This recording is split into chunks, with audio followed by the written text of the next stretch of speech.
Good afternoon. I'm Tiffany Mooring, and I'm the Director of Communications and Marketing at the American Battery Technology Company.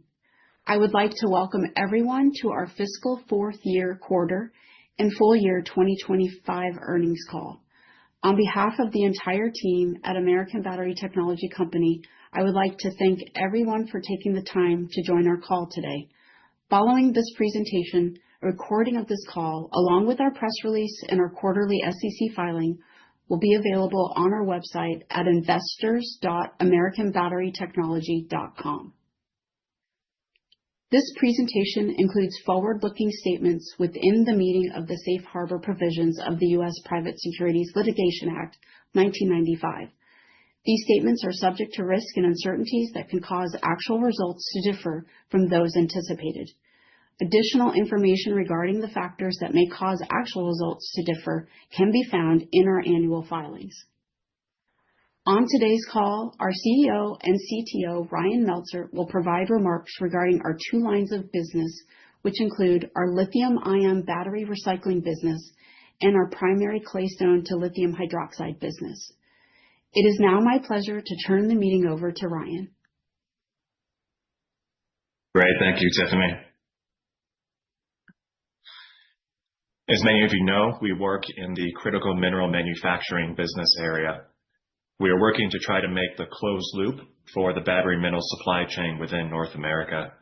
Right now, this is much more of a linear economy, and as we work through this system, we're working with many of the partners in the other areas of the closed loop infrastructure. In order to fully implement this closed loop system, we found that multiple different aspects were needed to be added. The first is the implementation and commercialization of a lithium-ion battery recycling system. In this system, we take back waste material from other stages of the industry, as well as end-of-life material, recycle those materials through a multi-phase process, and then make battery-grade materials that are sold right back into that closed loop.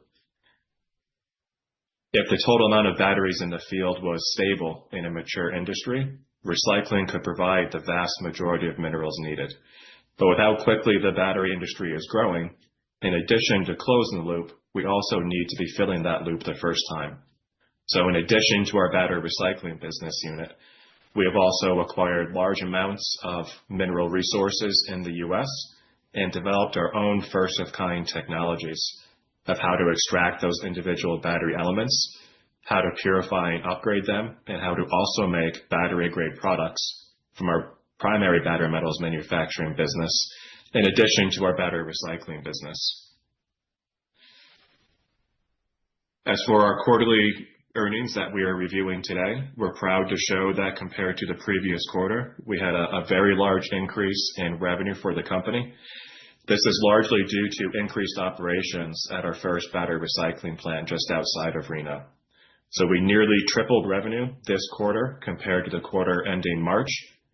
And at the same time, we had a much smaller relative increase in our cash cost of goods sold, really showing that as we hit economies of scale and larger operation, the first recycling plants, our revenues are growing at a much faster pace than our costs. So we look forward to continuing to ramp this plant and continuing to improve that gross margin. Separate from our quarterly financials, we also did just finish our fiscal year.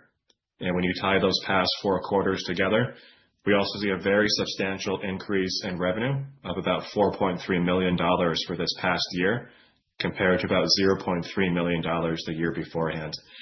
And similarly, it's a much larger relative increase in revenue than the increase in the cash cost of goods sold, allowing for an increase in margin as we continue to scale that plant and improve operations. Beyond just the recycling plant, total operational costs for the business actually decreased this past year over the year beforehand, as we again experienced economies of scale and had cost control measures to improve operations. We were excited to have been selected to be listed on the Russell 2000 and 3000 indices back in June. This is really a sign that we have a different scale of investor as we move forward. And because of that operations, we have seen a very substantial increase in trading volume since being added to that index, and a significant increase in percentage ownership from institutional investors. With that market activity, we've increased our cash balance to just over $25 million as of September 15th this year.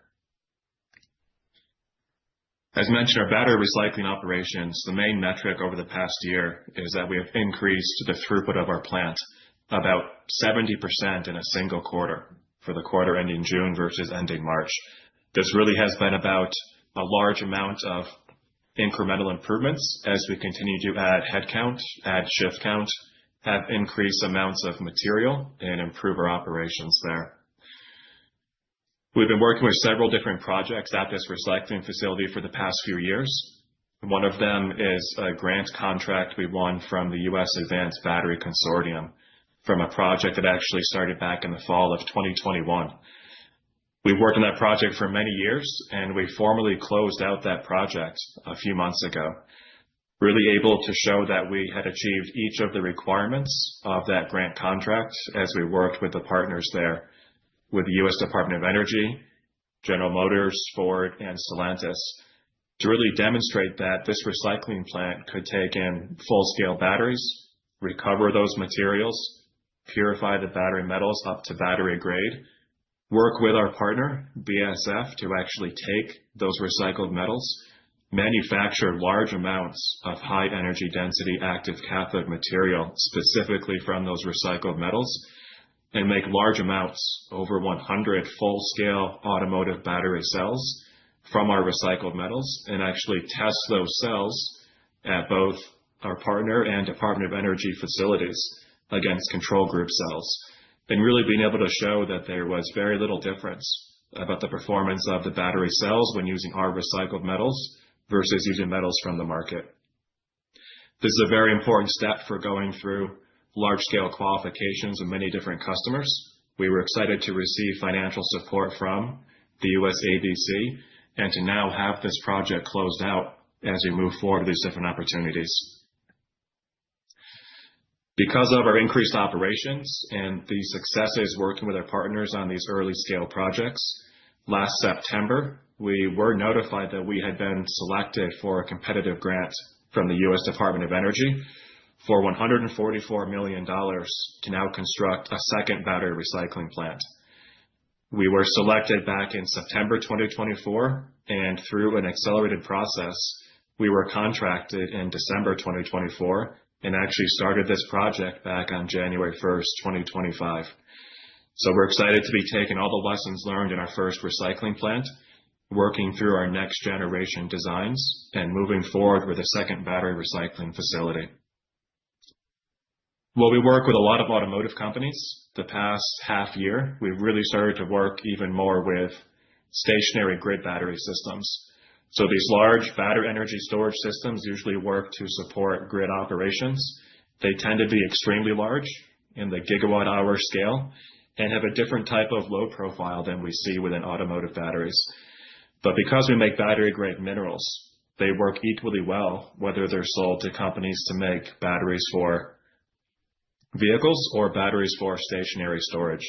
And similarly, we receive both types of material into our recycling facility near Reno. A few months ago, we were fortunate enough to have been invited to the groundbreaking ceremony of one of the fastest supercomputers in the world at Argonne National Lab near Chicago. And this supercomputer is backed up by large amounts of grid-scale batteries. So it was great being able to join this ceremony. There were very few private companies actually in attendance. It was mostly different government organizations. And to really highlight how the U.S. manufacturing of critical minerals supports data centers, supports supercomputers, and supports different types of artificial intelligence and machine learning operations, we were asked to present at this event actually to several dignitaries, including the U.S. Secretary of Energy, Chris Wright, back in July. So really being able to explain to him directly at the Argonne National Laboratory why both battery recycling and domestic lithium manufacturing are important to support data centers, supercomputer, and artificial intelligence operations as we move forward. Because of our large amount of interactions with the DOE, it was great to be able to connect with this new administration and really show them the benefits of the projects we're working on together. When we look at our primary claystone or lithium hydroxide technologies, over the past several years, we have been building out this multi-ton per day integrated pilot facility near Reno. While we finished bench scale operations a few years ago, it's very important to take those bench scale results and actually build demonstration scale integrated systems that operate in real time in a continuous fashion. This is a very big de-risking step as we look to be building out our commercial scale lithium hydroxide refinery. Similarly, we were fortunate enough to have the buildup of this demonstration facility supported by a Department of Energy grant. This project also started in the fall of 2021, and as of a few months ago, we've also officially closed out this project and completed all requirements, showing how we went through the design, construction, commissioning, and then sustained operations in a multi-week run, showing how we feed our specific Tonopah Flats claystone material into this plant, go through each of the operating steps, and make a battery-grade lithium hydroxide product out the back end. So we've made many different scales of samples to be sent out to different strategic customers and to be able to go through different types of analytical evaluations, test manufacturing different types of active cathode material, and again, making full-size battery cells with the lithium specifically extracted from our Tonopah Flats project.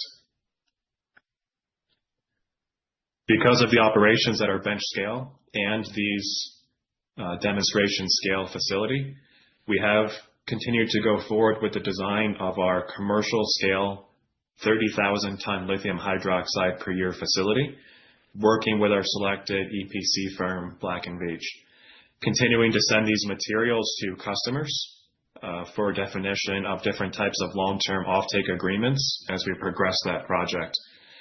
Building this demonstration facility has been great, advancing the technology and de-risking the construction, but a parallel effort is advancing our permitting progress for the local, state, and federal levels. We were excited a few months ago to have been selected by the White House, the National Energy Dominance Council, and the FAST-41 Permitting Council to have our Tonopah Flats lithium project be selected as a transparency priority project, which is really meant to streamline all federal permitting operations for high priority critical mineral projects within the U.S. Being selected for this was important to really get alignment amongst many of the different federal agencies. And this transparency priority project was really set up by the executive order that President Trump issued back on March 20th. But on top of becoming a transparency priority project, there was actually an escalation, and we were approved to become a full covered project just back in August. So now having our Tonopah Flats lithium project be a covered project, we have a project coordinator actually assigned to this effort, holding meetings amongst all different federal agencies and really driving visibility and accountability as we move forward. So just in the past few weeks, we've seen very significant acceleration of these permitting efforts as we work to bring these different federal groups together. And this FAST-41 committee works amongst all different federal agencies, including, we've mentioned that back in the spring, we did receive a letter of interest from the U.S. Export-Import Bank to provide a $900 million low-interest loan to support this Tonopah Flats lithium project. So as a federal agency, this is also being facilitated through the Permitting Council and through our selection as a covered project. We mentioned we were added to the Russell Index back at the end of June. Since being added, we have a different set of investors really owning and trading our stocks. We've seen a very significant increase in our trading volume per day since the end of June being selected, and also a big increase in the amount of institutional ownership. This has really provided many different types of discussions we've had with strategic investors since then, and has really facilitated different types of funding opportunities as we move forward. As a summary of our financial results for this fiscal year versus the previous one, as mentioned, a very substantial increase in revenue, really by increasing the operations and the ramp rates of our first battery recycling plant. Our cost of goods sold has increased, but at a lower percentage than our revenue has increased. And as we continue to scale that plant, we expect to see continued improvements in our margin. We continue to receive funds from our government grants we have contracted, including ones that have started partway through the fiscal year. So we do expect to see that increase as we ramp up those newer projects. And throughout the year, we were able to take in substantial funds through our financing activities, an increase in funds used for our operating activities as we continue to ramp up our first recycling plant, and a substantial decrease in our cash used for investing activities. As mentioned, our cash balance has increased substantially, both at the end of the fiscal year and as of mid-September, as we continue to receive funds, really facilitated by that listing on the Russell 2000 Index and the exercising of several of our outstanding warrants. We still have a large balance on our contracted government grants, as these are multi-year projects that we continue to receive funds on as we move forward. And we have received some competitive tax credits last spring that will still be monetized as we move forward and continue to build out our first recycling plant near Reno and our second recycling plant in the Southeast U.S. That's the summary of our financial results for the past fiscal year. We will be holding our annual shareholder meeting in November, at which time we will go through more details about the operations of our past year and some more of our multi-year operations as we look more forward-looking. So at this time, I'd like to thank everybody for joining this earnings call as we went through the details of both our fiscal fourth quarter and our full fiscal year. And again, we look forward to seeing everybody in mid-November at our full annual shareholder meeting.